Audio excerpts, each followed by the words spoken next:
Welcome students. Vidya Bharati senior secondary school के YouTube channel पर आप सभी का हार्दिक स्वागत है। उम्मीद है आप सभी की जो पढ़ाई है वो सुचारू रूप से चल रही है। जो हमारे द्वारा प्रतिदिन वीडियोज़ लाए जाते हैं आप सभी उन्हें अच्छे से देख रहे हैं, नोट्स तैयार कर रहे हैं। कल अपन ने बात की थी पराग कोश के स्फुटन की। आज अपन उससे आगे बात करेंगे नर युग्मकोद्भिद का विकास, डेवलपमेंट ऑफ मेल गेमेटोफाइट। जो नर युग्मकोद्भिद है उसका जो डेवलपमेंट है, उसका जो विकास है वो किस प्रकार से होता है। तो सबसे पहले अपन बात करें कि नर युग्मकोद्भिद क्या होता है। नर युग्मकोद्भिद क्या होता है। कल अपन ने परागकण पोलन ग्रेन की संरचना की बात की थी और वहां अपन ने समझा था कि एक परागकण जो है बाहर से द्विस्तरीय आवरण से घिरा हुआ है। बाहरी आवरण एक्साइन, आंतरिक आवरण इंटाइन कहलाता है। परागकण एक गोलाकार एक गुणित क्या होती है संरचना, एक केंद्र की है, एक कोशिकीय संरचना होती है। एक गुणित केंद्रक इसके अंतर्गत पाया जाता है और बाह्य जो एक्साइन जो है, बाह्य चोल जो है वह स्पोरोपोलिनिन से बना था और इंटाइन जो था वह पेक्टोसेल्यूलोज से बना था। और एक्साइन जो है उसमें बीच बीच में जहां जहां स्पोरोपोलिनिन का निर्माण नहीं होता है वहां जर्मपोर या जनन जो छिद्र हैं उनका क्या हो जाता है, निर्माण हो जाता है। तो यहां तक अपन ने बात की थी। अब ये जो परागकण है, इस परागकण से नर युग्मकोद्भिद का जो विकास डेवलपमेंट है वो किस प्रकार से होता है। तो अपन ये समझे नर युग्मकोद्भिद क्या है। ये जो परागकण है अंकुरित परागकण, अंकुरित परागकण ये परागकण है। इस परागकण का अंकुरण जो होगा वह पुष्प की किस पर होगा, वर्तिकाग्र पर। किस पर होगा, ये वर्तिकाग्र थी जिसमें अपन ने बात की थी स्त्रीकेसर या जायांग की। वहां आपको मैंने बताया था कि जो स्त्रीकेसर है वो 3 भागों से मिलकर बना है, वर्तिकाग्र, वर्तिका और नीचे क्या होता है अंडाशय। तो वर्तिकाग्र जो है, इस वर्तिकाग्र पर जब परागकण आकर गिरते हैं तो इन परागकणों का क्या होता है, अंकुरण होता है। क्या होता है, अंकुरण होता है और उसी से नर युग्मकोद्भिद का क्या होता है, निर्माण होता है। तो अंकुरित परागकण, अंकुरित परागकण, देखो इस अंकुरित परागकण में क्या क्या बन रहे हैं।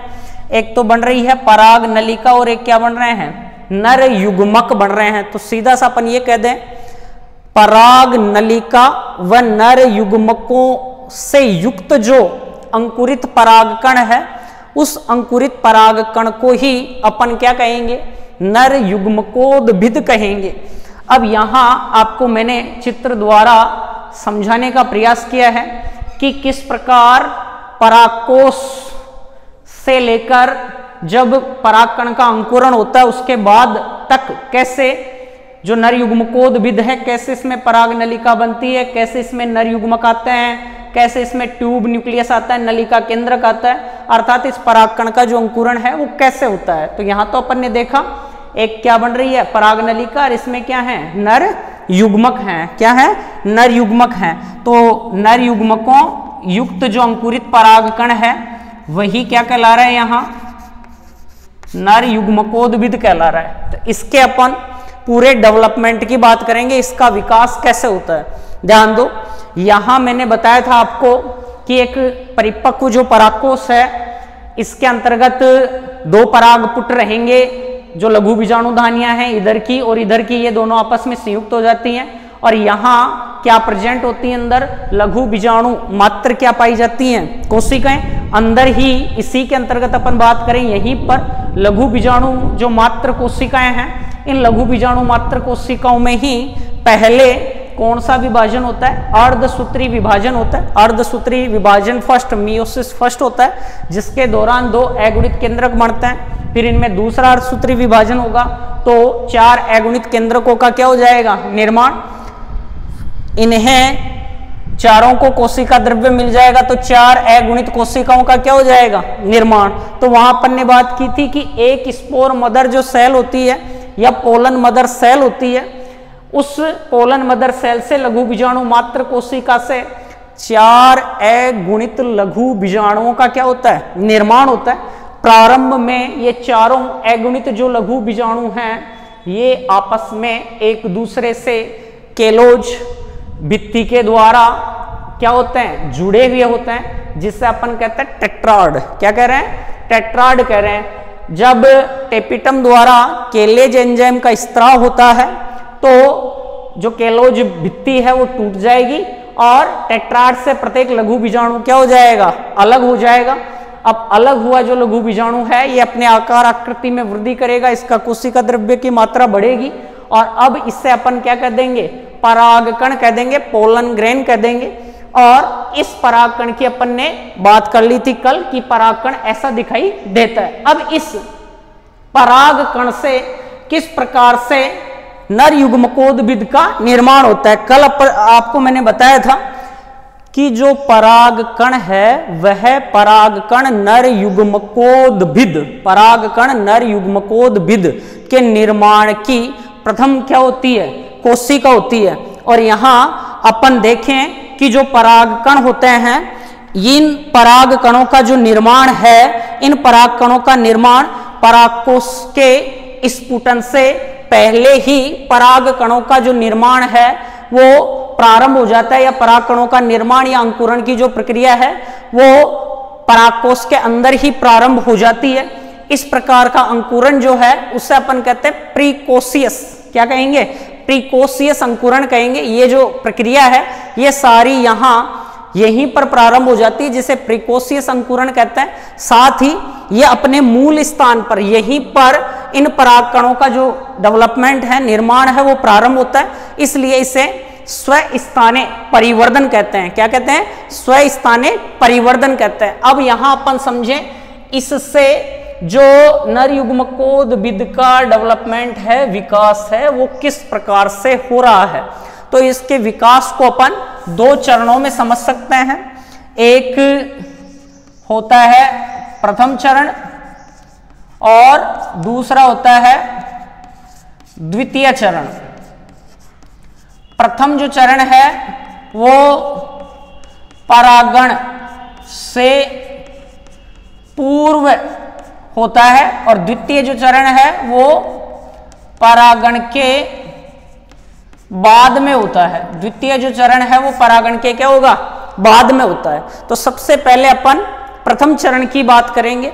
तो यहां अपन ने बताया कि जो इसका मूल स्थान है कौन? परागकोश। वहीं पर जो परागकण है उसका विकास, उसका अंकुरण प्रारंभ हो जाता है। इस प्रकार के परिवर्धन को अपन स्वस्थाने परिवर्धन कह रहे हैं। यहां सबसे पहले प्रथम चरण में क्या होगा? जो परागकण है, इस परागकण का जो केंद्रक है, केंद्रक कैसा है? अगुणित केंद्रक है।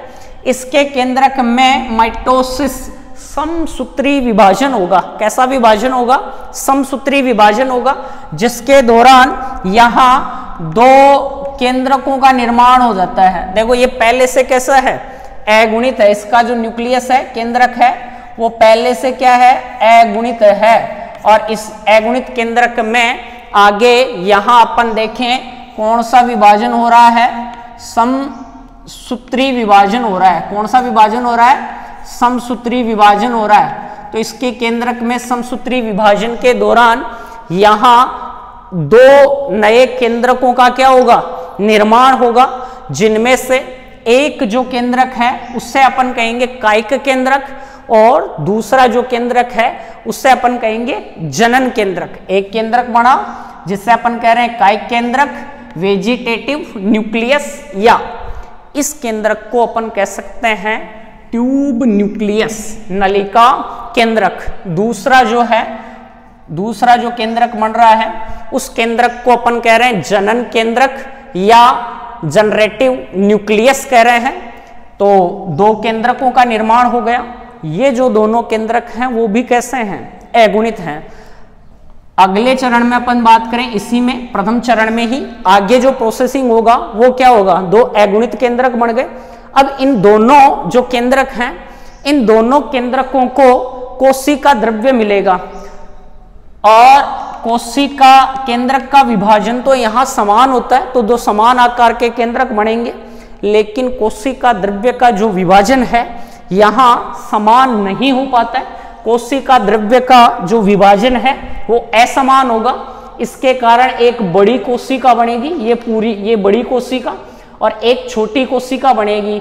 जो छोटी कोशिका बनी वो प्रारंभ में जो अंतःचोल है यहां इंटाइन जो है इससे जुड़ी हुई है, अर्थात इसकी पूर्ण भित्ति का जब तक निर्माण नहीं होगा तब तक ये इससे जुड़ी हुई रहेगी। इस कोशिका को अपन कह रहे हैं जनन कोशिका। तो ये जो छोटी कोशिका दिखाई दे रही है जो लेंस के आकार की है, इस छोटी कोशिका को अपन कह रहे हैं कौन सी कोशिका? जनन कोशिका। और दूसरी जो बड़ी कोशिका नजर आ रही है उस बड़ी कोशिका को कह रहे हैं अपन कायिक कोशिका या वेजिटेटिव सेल कह रहे हैं। तो ये कायिक कोशिका बन गई पूरी, और ये क्या बन गई? जनन कोशिका। जनन कोशिका प्रारंभ में किससे? अंतःचोल से या इंटाइन जो लेयर है उससे जुड़ी हुई है, जब तक इसमें पूर्णतया कोशिका भित्ति का क्या नहीं होगा? निर्माण। इसका जो आकार है वो हमें कैसा नजर आ रहा है? लेंस के आकार, लेंस समान इसका आकार हमें नजर आ रहा है। अब जो परागकण है वो कैसी अवस्था में है? द्विकोशिकीय। कैसी अवस्था में है? द्विकोशिकीय। अधिकांशतया जो एंजियोस्पर्म होते हैं, आवर्त बीजी होते हैं, लगभग 60% जो एंजियोस्पर्म हैं उनमें जो परागकण हैं वो जब उनका परागण होता है, अर्थात जब वो वर्तिकाग्र पर पहुंचते हैं, तो कौन सी अवस्था में होंगे? वो द्विकोशी की अवस्था में। कौन सी अवस्था में होंगे?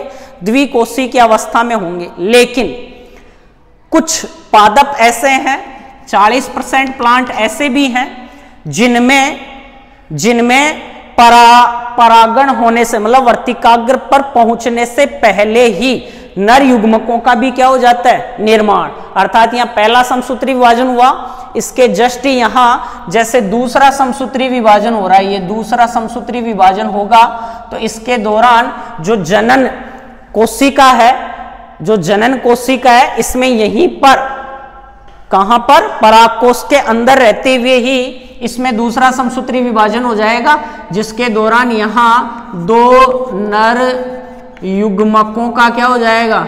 निर्माण हो जाएगा। दो मेल गेमिट, दो मेल स्पर्म यहां पर क्या हो जाएंगे?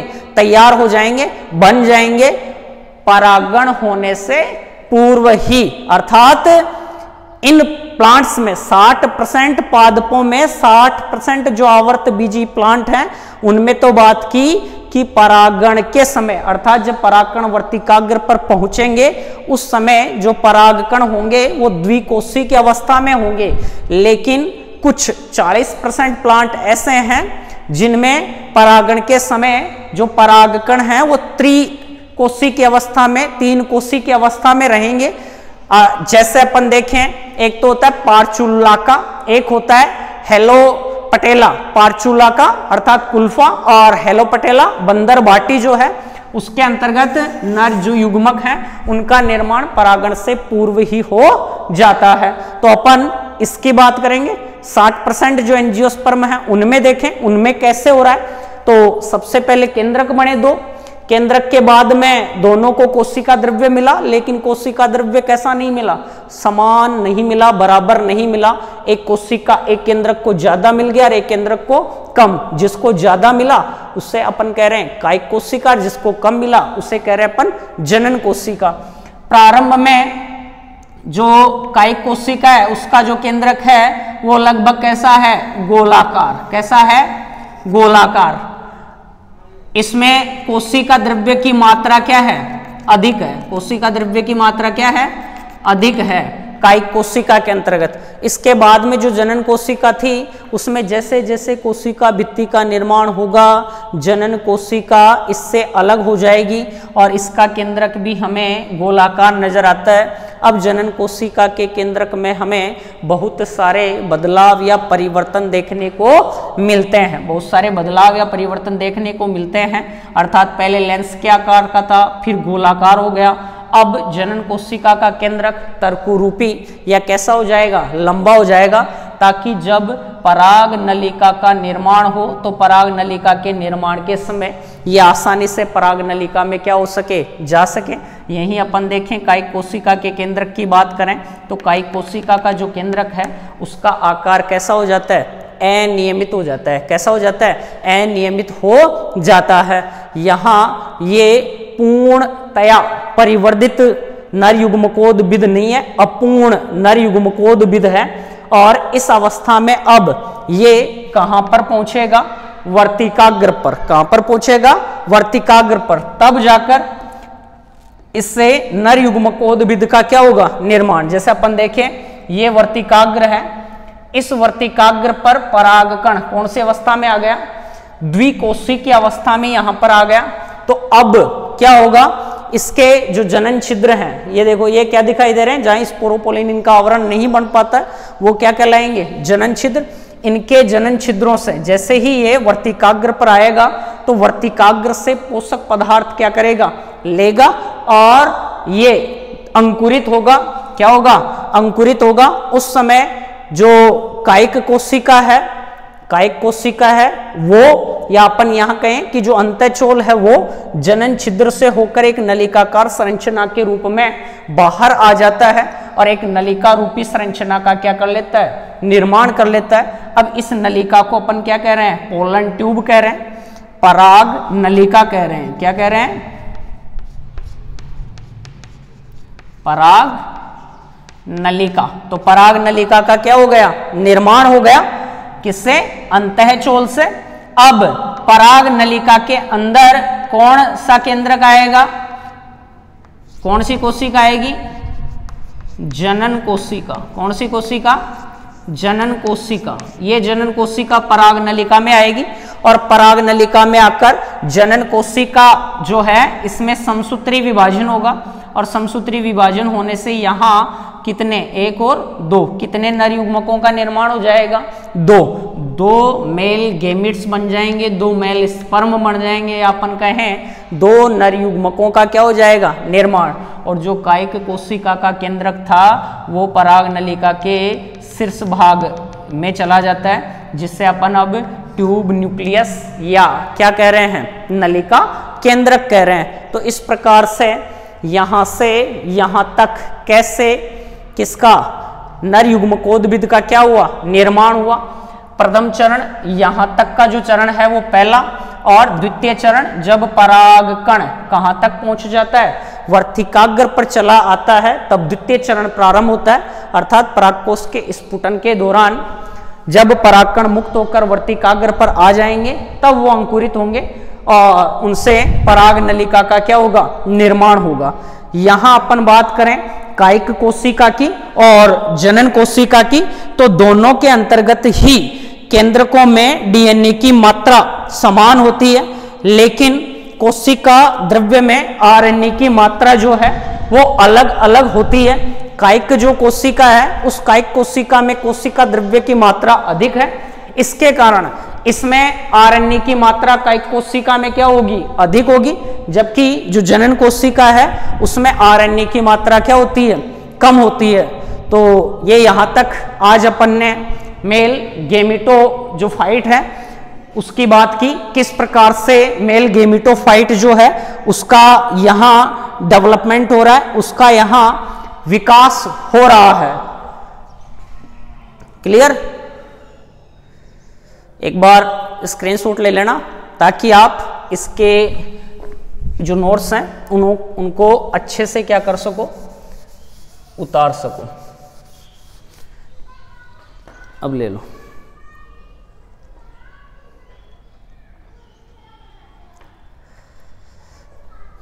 नेक्स्ट वीडियो अपना कल आएगा। थैंक्स।